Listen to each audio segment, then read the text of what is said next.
We talked about what depression is, how to define it and rate its severity, how common it is in the population, the effect on lifespan, the reason why depression affects health, what can be done about it if you're depressed. Let's take a closer look at some tips.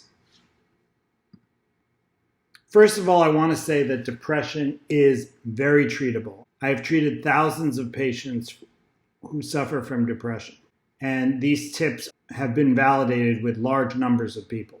You can understand these tips in three categories. There is behavioral actions, there's therapy, and there's medication. Everybody can benefit from behavioral strategies. Some people can benefit from therapy. Some people can benefit from medication. The way I think about it is everybody who scores a 5 or greater on that PHQ-9 depression screening is going to be offered behavioral strategies. And people who score a 10 or above, I specifically will encourage therapy or medication or both. Let's first take a look at behavioral strategies. The first is getting a good night's rest. Sleep is an important contributor to well-being and mental health. So my recommendation really is to ensure you're getting an adequate night's rest. This involves these 11 tips. Go to bed at the same time every night, even on weekends. Limit your naps. Avoid caffeine 6 hours before sleep. Avoid activating exercise 4 hours before sleep. Avoid alcohol 3 hours before sleep. Practice a wind down ritual an hour before sleep. I go to bed at 9 p.m.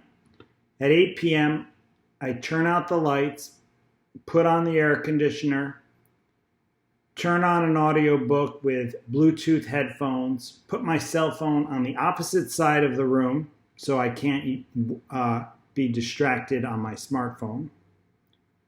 Get into bed, set a sleep timer on my phone with a countdown for an hour, and for that hour, I listen to the audiobook in the dark, phone on the other side of the room. I can't touch it. That ritual of winding down and having my mind let go of all the activities and all of the internet browsing that characterizes my day is an essential component of being able to fall asleep at my bedtime. Using the bed for sleep and sex, not working in bed or watching TV or using your smartphone. Your body is like a dog. If you train the dog that when you take out the leash, it's time to go for a walk, when the dog sees the leash, it goes for a walk. If you train your body that the bed is for sleep, when it gets into bed, it goes to sleep. When you hold up a leash, and sometimes that means it's time for the dog to eat, and sometimes it means it's time for the dog to go out for a walk, and sometimes it means it's time for the dog to get a bath, then the dog won't know what to do when it sees the leash. Same with your body. If you get into bed and start watching TV or checking your email or going to work, your body's not going to get a clear signal that it's time to go to bed when you get into bed. So making that clear cue to trigger the sleep in your body is important.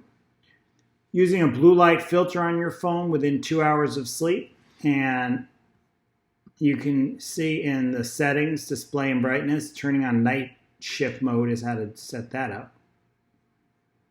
Wearing an eye mask and earplugs. This is the brand I got on Amazon. I'm not trying to promote it. It's just top rated and it feels good. Using earplugs. Keeping the bedroom as cool as possible, even if that means using an air conditioner. And if you wake in the middle of the night, don't check your smartphone.